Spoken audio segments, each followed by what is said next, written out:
क्या आपको मालूम है कि बीजेपी की दिल्ली में बैठी सरकार राहुल गांधी जी पर हमला क्यों बोलती है? ಇವತ್ತು ನಿಮಗೆ ಗೊತ್ತಿದೆಯಾ ಕೇಂದ್ರದಲ್ಲಿರ್ತಕ್ಕಂತ ಬಿಜೆಪಿ ಸರ್ಕಾರ ರಾಹುಲ್ ಗಾಂಧೀಜಿ ಅವರ ಮೇಲೆ ನಿರಂತರವಾಗಿ ಸತತವಾಗಿ ಯಾಕೆ ಆರೋಪ ಹಲ್ಲೆಗಳು ಮಾಡ್ತಾ ಇದೆ ಅಂತ ತಮಗೆ ಗೊತ್ತಿದೆಯಾ? दिल्ली की बीजेपी की सरकार बार बार कांग्रेस के अध्यक्ष खड़गे साहब से बदला लेने की साजिश क्यों करती है?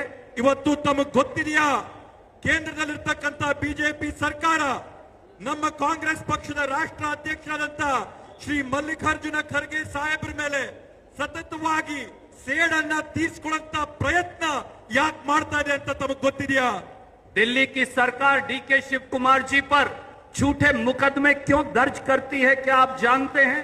ಇವತ್ತು ನಿಮಗೆ ಗೊತ್ತಿದೆಯಾ ದೆಹಲಿಯಲ್ಲಿರ್ತಕ್ಕಂತ ಬಿಜೆಪಿ ಸರ್ಕಾರ ಉಪಮುಖ್ಯಮಂತ್ರಿಗಳಾಗಿರ್ತಕ್ಕಂತ ಡಿಕೆ ಶಿವಕುಮಾರ್ ಅನ್ನೋರ್ ಮೇಲೆ ಇಲ್ಲದ ಸಲ್ಲದ ಆರೋಪಗಳನ್ನ ಕೇಸ್ಗಳನ್ನ ಯಾಕೆ ದಾಖಲು ಮಾಡ್ತಾ ಇದಾರೆ ಅಂತ ತಮಗೆ ಗೊತ್ತಿದೆಯಾ?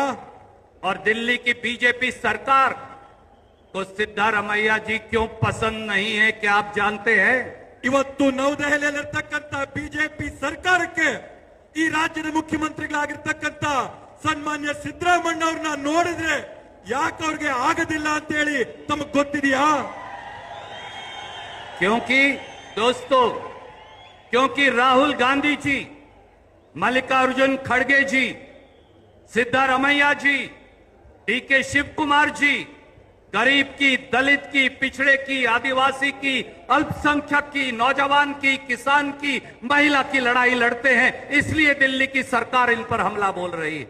ದಿಲ್ಲಿಯವರು ಯಾಕೆ ಇವ್ರ ಮೇಲೆ ದ್ವೇಷ ಮಾಡ್ತಾರೆ ಅಂತಂದ್ರೆ ರಾಹುಲ್ ಗಾಂಧೀಜಿ ಅವರಾಗಿರ್ಬೋದು, ಮಲ್ಲಿಕಾರ್ಜುನ ಖರ್ಗೆ ಸಾಹೇಬ್ರಾಗಿರ್ಬೋದು, ನಮ್ಮ ಮುಖ್ಯಮಂತ್ರಿಗಳಾಗಿರ್ತಕ್ಕಂತ ಸಿದ್ದರಾಮಯ್ಯ ಅವರಾಗಿರ್ಬೋದು, ಉಪಮುಖ್ಯಮಂತ್ರಿಗಳಾಗಿರ್ತಕ್ಕಂತ ಡಿಕೆ ಶಿವಕುಮಾರ್ ಅವರಾಗಿರ್ಬೋದು, ಅವರೆಲ್ಲರೂ ಕೂಡ ಈ ದೇಶದಲ್ಲಿರ್ತಕ್ಕಂತ ದಲಿತರನ್ನ, ಅಲ್ಪಸಂಖ್ಯಾತರನ್ನ, ಹಿಂದುಳಿದವ್ರನ್ನ, ಮಹಿಳೆಯರನ್ನ, ಯುವಕರನ್ನ, ಕಾರ್ಮಿಕರನ್ನ ಇವರೆಲ್ಲರ ರಕ್ಷಣೆಗೆ ಇವ್ರು ನಿಲ್ತಾರಂತೇಳಿ ಅವ್ರ ಮೇಲೆ ನಿರಂತರವಾಗಿ ಹಲ್ಲೆ ಮಾಡ್ತಾ ಇರ್ತಕ್ಕಂಥದ್ದು, ಆರೋಪಗಳು ಮಾಡ್ತಾ ಇರ್ತಕ್ಕಂಥದ್ದು.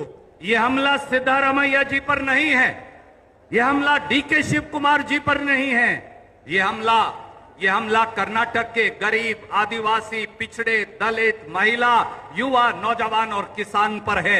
असल में वो आप पर हमला बोल रहे हैं, इन पर हमला नहीं बोल रहे। ಇವತ್ತು ಈ ಹಲ್ಲೆಗಳೆಲ್ಲ ಕೂಡ ಸನ್ಮಾನ್ಯ ಸಿದ್ದರಾಮಯ್ಯ ಅವ್ರ ಮೇಲಲ್ಲ, ಸನ್ಮಾನ್ಯ ಡಿಕೆ ಶಿವಕುಮಾರ್ ಅವ್ರ ಮೇಲಲ್ಲ, ಈ ಕರ್ನಾಟಕ ರಾಜ್ಯದಲ್ಲಿರ್ತಕ್ಕಂಥ ಬಡ ವರ್ಗದವರು, ರೈತ ವರ್ಗದವರು, ಅಲ್ಪಸಂಖ್ಯಾತರು, ದಲಿತರು, ಹಿಂದೂ